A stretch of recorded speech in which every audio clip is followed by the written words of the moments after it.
Hello दोस्तों, स्वागत है आपका हमारे YouTube चैनल में। दोस्तों, वीडियो शुरू करने से पहले आपसे एक छोटा सा निवेदन है कि प्लीज़ वीडियो को लाइक एंड सब्सक्राइब ज़रूर कर दीजिएगा। आपका एक लाइक और सब्सक्राइब हमारे लिए बहुत महत्वपूर्ण होता है। दोस्तों, मेरे भाई की हाल ही में शादी हुई थी। मेरी भाभी की इच्छाएं भी अभी पूरी नहीं हुई थी कि मेरे भाई ने शादी करके जल्दी ही बाहर जाने का फैसला कर लिया और जाते जाते मुझसे कह गया कि अब तू अपनी भाभी का ध्यान रखना, क्योंकि घर में तू ही अकेला रहेगा।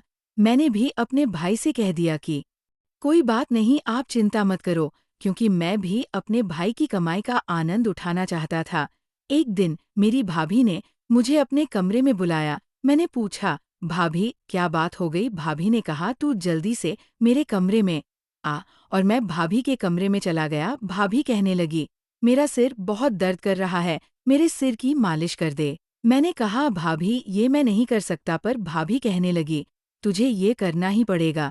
मैं भाभी के सिर की मालिश करने लगा। भाभी कहने लगी, अब तू मेरे पीठ पर तेल लगाकर मालिश कर। फिर भाभी ने अपनी साड़ी, ये सब देखकर मुझे कंपी छूट गई। फिर मैंने भाभी की पीठ पर तेल लगाया और धीरे धीरे मालिश करने लगा। मेरा मन पूरी तरह से विचलित हो गया था। भाभी अजीब सी आवाजें निकालने लगी। बस फिर क्या था, मुझसे सब्र नहीं हुआ और मैं 24 साल का था और अभी भी अपने घर में ही रहता था। मेरे बड़े भाई ने कुछ महीने पहले शादी की थी। असल में उसकी शादी का मकसद यही था कि मैं घर में अकेला महसूस ना करूं। भाई अक्सर बाहर रहता था, काम के सिलसिले में उसे विदेश जाना पड़ा, इसीलिए उसने जल्दी शादी कर ली ताकि घर में किसी का साथ हो और मैं अकेला ना रहूं। मेरी भाभी का नाम काजल था। वो काफी शांत और गंभीर स्वभाव की थी। मैंने उसे पहली बार तब देखा जब भाई उसे लेकर घर आया था। उस दिन वो बिल्कुल नई नवेली दुल्हन की तरह सजी हुई थी, लेकिन उसकी आंखों में एक अजीब सा खालीपन था। उस वक्त तो मैंने इस बात पर ज्यादा ध्यान नहीं दिया, लेकिन धीरे धीरे मुझे एहसास हुआ कि काजल भाभी के दिल में कुछ ऐसा था जो उन्हें अंदर ही अंदर खा रहा था। भाई के जाने के बाद घर की सारी जिम्मेदारियां भाभी के कंधों पर आ गई।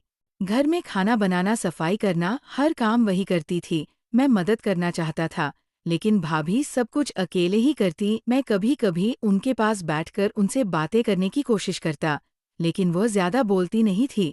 वो अक्सर उदास दिखती थी। कई बार मैंने उन्हें अकेले में रोते हुए देखा। मुझे लगा शायद वह मेरे भाई को याद करती होंगी, इसलिए वो इतनी उदास रहती थी। रात को अक्सर उनके कमरे से हल्की हल्की रोने की आवाजें आती थी। मुझे समझ नहीं आता था कि भाभी आखिर किस वजह से इतनी दुखी हैं। मैंने कभी भी उनसे ये बात सीधे तौर पर नहीं पूछी, क्योंकि मुझे लगता था कि ये उनका निजी मामला है और मुझे इसमें दखल नहीं देना चाहिए। लेकिन कहीं ना कहीं मैं ये महसूस कर रहा था कि काजल भाभी अंदर से बहुत टूट चुकी है। भाई के जाने के बाद वह बिल्कुल अकेली पड़ गई थी। एक नई दुल्हन के लिए ये सोचना ही कठिन होता है कि उसका पति शादी के कुछ ही दिनों बाद उसे छोड़कर चला जाए। काजल भाभी सिर्फ 28 साल की थी और उस उम्र में भी वह बेहद खूबसूरत और आकर्षक दिखती थी। उनके चेहरे पर एक अजीब सा सुकून था, लेकिन अंदर से वह बहुत परेशान थी। उनकी शादी मेरे भाई से इसलिए हुई थी क्योंकि उनकी उम्र बढ़ती जा रही थी और अच्छे रिश्ते नहीं मिल रहे थे। भाई ने उन्हें इस स्थिति में स्वीकार किया था, लेकिन फिर भी वो उनकी खुशी का ख्याल नहीं रख पाया। एक दिन मैंने सोचा कि अब भाभी से बात करनी चाहिए। मैंने देखा कि वो रसोई में काम कर रही थी। मैं धीरे धीरे उनके पास गया और उनसे पूछा, भाभी आप हमेशा इतनी उदास क्यों रहती हैं? मैं जानता हूँ कि भाई के बिना आपको मुश्किल हो रही होगी, लेकिन अगर आप मुझसे कुछ कहना चाहें तो मैं सुनने के लिए तैयार हूँ। उन्होंने एक पल के लिए मेरी तरफ देखा और फिर सिर झुका लिया। कुछ देर तक उन्होंने कुछ नहीं कहा, फिर धीरे से बोली, तुम नहीं समझोगे, ये सब बहुत मुश्किल है। मैंने महसूस किया कि वह कुछ छिपा रही हैं, कुछ ऐसा जो वह किसी से भी नहीं कह पा रही थी। उनके चेहरे पर उदासी और अकेलेपन की गहरी लकीरें साफ दिख रही थी। मैं उनकी तकलीफ को समझने की कोशिश कर रहा था, लेकिन उनके मन की गहराई में क्या चल रहा था, ये जान पाना मुश्किल था। भाई ने शादी करके भाभी को मेरे हवाले छोड़ दिया था। वो खुद विदेश में था, अपने काम में व्यस्त। उसे शायद इस बात का अंदाजा नहीं था कि उसकी पत्नी किस हालात में जी रही है। काजल भाभी के लिए ये बहुत मुश्किल था। एक जवान औरत के लिए शादी के बाद अकेले रहना बहुत कष्टदायक होता है। लेकिन भाई ने शायद ये सोचा भी नहीं कि वो काजल भाभी को इस तरह अकेला छोड़कर चला गया। कुछ दिनों बाद एक रात मैं अपने कमरे में बैठा था। भाभी के कमरे से फिर वही हल्की हल्की रोने की आवाजें आ रही थी। इस बार मैं खुद को रोक नहीं पाया। मैंने दरवाजा खटखटाया और भाभी से अंदर आने की इजाजत मांगी। उन्होंने दरवाजा खोला और मैं अंदर गया। वह बिस्तर पर बैठी थी, आंखों में आंसू थे। मैंने उनसे पूछा, भाभी क्या आप ठीक है, आप कुछ कहना चाहती हैं? उन्होंने थोड़ी देर तक मेरी ओर देखा, फिर आंसू पोंछते हुए बोली, भाई तुम्हारे लिए कितना मायने रखता है मुझे पता है, लेकिन क्या तुमने कभी सोचा है कि मैं यहाँ किस हालात में जी रही हूँ? मैंने तो कभी सोचा भी नहीं था कि मेरी शादी के बाद मेरा पति मुझे छोड़कर चला जाएगा। मैं यहाँ अकेली हूँ, बिल्कुल अकेली। मैंने उनकी बात ध्यान से सुनी। वो सच में बहुत अकेली महसूस कर रही थी। मैंने उन्हें ढांढस बंधाया, भाभी मुझे समझ में आ रहा है, मैं जानता हूँ कि आप इस वक्त किस द्वार से गुजर रही हैं, लेकिन आप अकेली नहीं हैं, मैं यहाँ हूँ और आप मुझसे कभी भी बात कर सकती है। काजल भाभी ने हल्की सी मुस्कान दी, लेकिन उनके चेहरे पर वही दर्द साफ झलक रहा था। मुझे लगा कि अब उन्हें किसी अपने की जरूरत थी जो उनके दर्द को समझे और उनका साथ दे। भाई ने भाभी को सिर्फ एक जिम्मेदारी की तरह मुझ पर छोड़ दिया था, लेकिन वह भूल गया था कि वह भी एक इंसान है जिन्हें प्यार, देखभाल और अपनापन चाहिए। दिन बीतते गए और मैं कोशिश करता रहा कि काजल भाभी के साथ ज्यादा समय बिताऊं। मैं उनके अकेलेपन को समझने लगा था और चाहता था कि वह इस दुख से बाहर निकल सके। कभी कभी हम दोनों बैठकर चाय पीते थे और आज छोटी छोटी बातें करते थे। धीरे धीरे हमारे बीच एक अच्छा रिश्ता बनने लगा था। वह मुझसे अपने दिल की बातें करने लगी और मैं उन्हें सुनने लगा, लेकिन उनके अंदर का दुख अभी भी जिंदा था।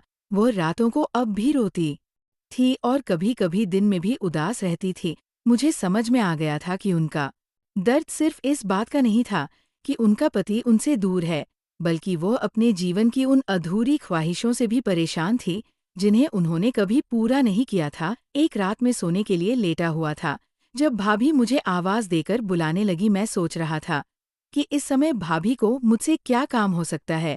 यही सोचकर मैं जल्दी जल्दी भाभी के कमरे में चला गया, क्योंकि भाई ने जाते जाते सारी जिम्मेदारियां मुझ पर डाल दी थी। उन्होंने कहा था कि मेरे बाद घर की जरूरतों का ध्यान रखना और सच्चे दिल से अपनी भाभी की सेवा करना, क्योंकि भाई के पैसों पर मैं ऐश करता था, इसलिए मैं ये नहीं चाहता था कि भाभी मेरी भैया से कोई शिकायत करें।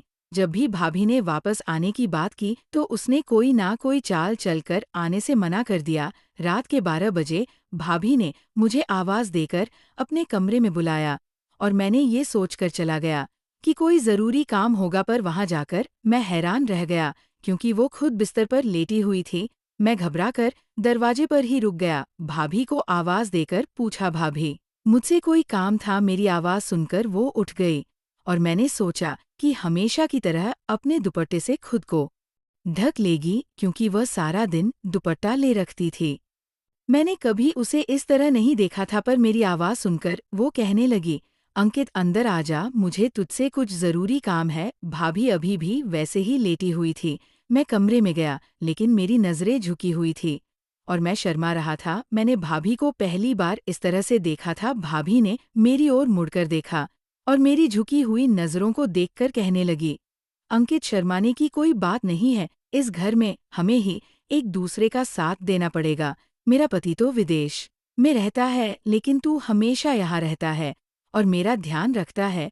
यही सोचकर मैंने तुझे बुलाया कि मुश्किल वक्त में तू मेरा साथ देगा। भाभी की बात सुनकर मैंने हैरानी में उसकी ओर देखा। वो कहने लगी, मेरे सिर में बहुत दर्द हो रहा है, क्या तुम मेरी मसाज कर दोगे? तुम्हारे भाई ने मुझे बताया था कि तुम बहुत अच्छी मसाज करते हो और उनके सिर का दर्द कुछ ही मिनटों में ठीक हो जाता है। भाभी की बात सुनकर मैं मुस्कुरा दिया, क्योंकि ये बात सच थी कि भाई जब यहाँ होते थे तो हमेशा मुझसे सिर की मसाज करवाते थे, लेकिन वह तो मेरा भाई था और भाभी की मसाज मैं कैसे कर सकता था? भाभी ने मुझे सोच में डाल दिया था। समझ नहीं आ रहा था कि क्या करूं। मैं सोच रहा था कि भाभी किस तरह की औरत है जिसने अपने देवर से मसाज करने के लिए कह दिया, उसे शर्म नहीं आई, जबकि ये कोई बड़ी बात नहीं थी। लेकिन एक औरत का एक मर्द से मसाज करवाना, और वह भी अपने देवर से, अगर कोई और होता तो मना करने की बजाय उसे खरी खोटी सुना देता। लेकिन इस समय मैं भाभी के रहमो-करम पर जी रहा था, इसीलिए उसके सामने जुबान चलाने की हिम्मत नहीं थी, और ना ही उसे मना कर सकता था। भाभी ने ड्रेसिंग टेबल पर रखी तेल की शीशी मुझे दिखाई और कहने लगी, बहुत अच्छा होगा अगर तुम मेरे सिर में मसाज कर दोगे। कहते हुए उसकी आंखों में नमी थी, और मुझे लगा कि शायद वो बहुत तकलीफ में है, लेकिन मैं भाभी को इनकार नहीं कर सकता था। मैंने वो तेल उठाया और उसके बिस्तर के पास बैठ गया, फिर धीरे धीरे तेल उसके सिर पर लगाकर मसाज करने लगा। मैंने अपनी नज़रें झुका ली थी और किसी भी तरह के जज्बात महसूस करने से खुद को रोका हुआ था। मेरे हाथ उसके सिर पर तेल लगाते हुए बुरी तरह कांप रहे थे। मैंने आज तक भाभी की बहुत मदद की थी, लेकिन भाभी ने मुझसे कभी इस तरह की फरमाइश नहीं की थी। मुझे भी नशे में डाल दिया था। जैसे ही मुझे ख्याल आया कि वह मेरे भाई की पत्नी है, मैंने सोचा कि अब मैं उसके कमरे में नहीं जाऊंगा। अगली सुबह भाभी पूरी तरह से दुपट्टा लिए हुए थी और मेरे लिए रोटी बना रही थी। फिर मैंने आगे बढ़कर रोटी ली और वह मुझसे कहने लगी, अंकित, तुमने मेरे सिर का दर्द खत्म कर दिया है, मैं तुम्हारा धन्यवाद करना चाहती हूँ। उसकी बात सुनकर मैं शर्मिंदा हो गया। मैंने कहा, असल में आप पूरा दिन घर में काम करती रहती हैं, इसलिए आप थक जाती है। मैं कोशिश करूंगा कि आपके काम में मदद कर दूं, या फिर आप कोई नौकर रख लें। मेरी बात सुनकर भाभी कहने लगी, मुझे थकावट तब तक नहीं मिटेगी जब तक मेरा पति नहीं आएगा। उसी दिन मेरी थकावट दूर होगी। मैं उसके शब्दों को समझ नहीं पाया, लेकिन वह रसोई में चली गई और मेरे काम का समय हो गया। मैं घर से चला गया। सारा दिन मेरे दिमाग में भाभी ही घूमती रही। दोपहर को जब मैं घर आया, मेरी बहन भी घर आ गई थी।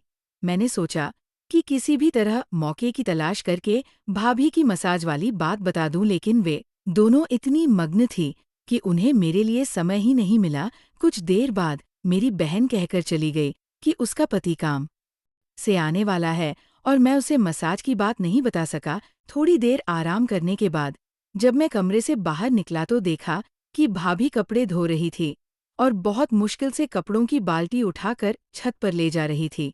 ये देखकर मुझे शर्मिंदगी हुई, क्योंकि वे सारे कपड़े मेरे थे और मेरी वजह से ही उसे इतनी तकलीफ सहनी पड़ रही थी। मैंने तुरंत भाभी को आवाज़ दी और वह पसीने से भीगी हुई थी। मैं बाल्टी पकड़कर छत पर चला गया और उसका साथ देते हुए कपड़े भी तार पर लटका दिए। जब हम वापस लौटे तो वह कुछ अजीब तरीके से आ रही थी, जैसे उसे बहुत ज्यादा तकलीफ हो रही हो।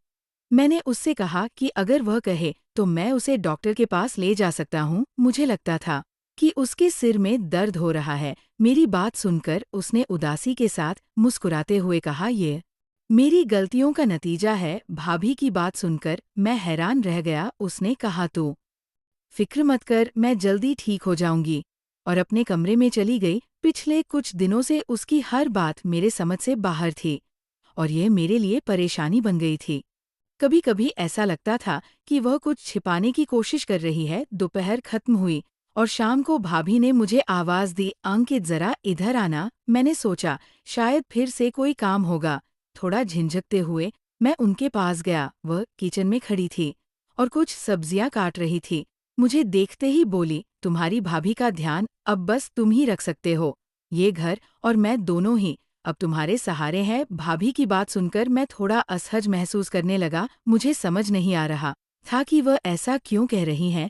मैंने उनकी ओर देखा, लेकिन उन्होंने तुरंत अपनी नज़रें दूसरी ओर फेर ली। ऐसा लग रहा था जैसे वह मुझसे कुछ कहना चाहती थी पर कह नहीं पा रही थी। अंकित, मुझे तुझसे कुछ और बात करनी है, उन्होंने धीरे से कहा, जैसे ये कोई बहुत बड़ी बात हो। अगर कभी कोई ज़रूरत हो तो बेझिझक मुझसे कह देना। तुम अब इस घर के सबसे करीबी हो। भाभी की बातें मेरे मन में गूंजने लगी। उनके चेहरे पर गंभीरता साफ दिखाई दे रही थी। कुछ समय के लिए हम दोनों के बीच एक अजीब सी चुप्पी छा गई। मुझे समझ नहीं आ रहा था कि क्या कहूँ या कैसे प्रतिक्रिया दूं। मैंने बस सिर हिलाकर हामी भर दी और वहां से जाने की कोशिश की, लेकिन भाभी ने अचानक मेरा हाथ पकड़ लिया। अंकित, तुमने जो उस रात मेरे लिए किया मैं कभी नहीं भूल सकती। मुझे तुम्हारी बहुत ज़रूरत है। तुम मुझे कभी अकेला मत छोड़ना। उनके शब्दों ने मुझे फिर से उलझा दिया। मेरे मन में सवाल उमड़ने लगे कि आखिर वो क्या चाहती है। मैंने हिम्मत जुटाई और धीरे से कहा, भाभी आप क्या कहना चाहती हैं? मैं आपकी हर बात का ध्यान रखूंगा, आप चिंता मत करें। भाभी ने मेरी तरफ देखा, उनकी आंखों में कुछ और था। वह मेरे और करीब आई और बोली, तुम्हारे भैया को गए बहुत वक्त हो गया है और मुझे अकेलापन काटने को दौड़ता है। मुझे तुम्हारी जरूरत महसूस